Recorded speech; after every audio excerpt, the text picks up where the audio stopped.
नमस्कार, विक्रम टॉस की बात राजनीति के साथ। आप सोचोगे ये क्या मैं बोल रहा हूँ? तो चलिए आपको बता दूँ कि क्या बोल रहा हूँ, क्योंकि जिस तरीके से आज केजरीवाल जी ने ये कह दिया है ना कि मैं वो इस्तीफ़ा देने जा रहे हैं, उसके बाद राजनीति पूरी इस तरीके से हो गई है कि कौन क्या कहे किसी को कुछ समझ नहीं आ रहा। मतलब सब गड़बड़ घोटाला हो गया है।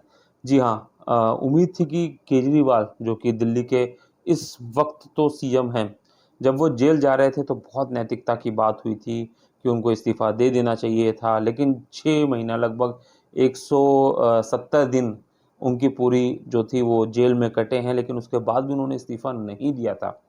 और अब जब वो जेल से रिहा हो चुके हैं, ज़मानत मिल चुकी है उनको ईडी और सीबीआई दोनों केसों में, और जिसके बाद ये कहा सकता है कि फ़िलहाल अभी उन्हें जेल जाने की कोई नौबत नहीं आएगी।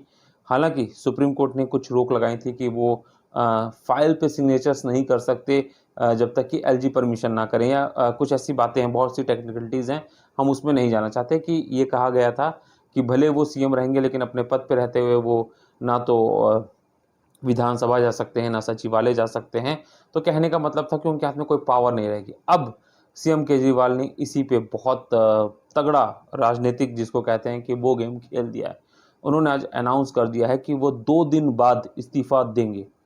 अब ये चौंकाने वाली बात है कि अगर इस्तीफ़ा देना था, ये कई सवाल बीजेपी खड़ा कर रही है कि वो जेल से क्यों नहीं दिए? और अगर देना भी है तो 2 दिन का इंतज़ार क्यों? 48 घंटे में वो ऐसे क्या बदलाव करने वाले हैं कि जो उनको 48 घंटे चाहिए? लेकिन विक्रम टॉस की टीम ने थोड़ा रिसर्च किया और समझने की कोशिश की कि उस 48 घंटे के पीछे क्या हो सकता है? इसमें कितनी सत्यता है, नहीं है, वो एक बात की बात है। लेकिन जो नज़रिया समझ में आ रहा है, वो ये समझ में आ रहा है, क्योंकि जिस तरीके से सीएम अरविंद केजरीवाल ने भाषण दिया उसमें ये साफ है कि ना तो वो सीएम रहेंगे, ना मनीष सिसोदिया सीएम बनेंगे। तो आतिशी, कैलाश गहलोत, सौरभ भारद्वाज, इनकी बात हम कर सकते हैं कि ये सीएम की रेस में हैं। लेकिन 2 दिन यानी 48 घंटे बाद इसलिए क्योंकि 17 सितंबर है 48 घंटे बाद, और 17 सितंबर होता है पीएम नरेंद्र मोदी का जन्मदिन।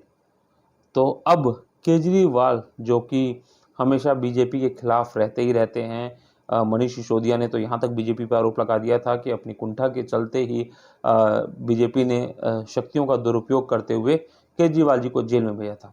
अब अरविंद केजरीवाल 17 तारीख यानी पीएम नरेंद्र मोदी के जन्मदिन के दिन अगर इस्तीफा लेंगे तो कहीं ना कहीं वो एक बड़ी खबर बनेगी।